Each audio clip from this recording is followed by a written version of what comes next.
नमस्कार दोस्तों, एलेब्रम take channel में आपका स्वागत है।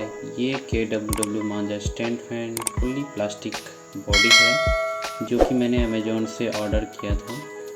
ये ब्लू कलर में भी अवेलेबल है। 100% copper winding, wide angle oscillation, silent operated, 1350 RPM इसकी स्पीड है, हाइट एडजस्टेबल। और इसमें मुझे सबसे ज़्यादा अच्छा इसका 40 mm का ट्रांसपेरेंट ब्लेड लगा।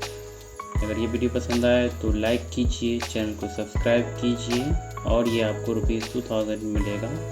डिस्क्रिप्शन में मैंने लिंक दे दिया है।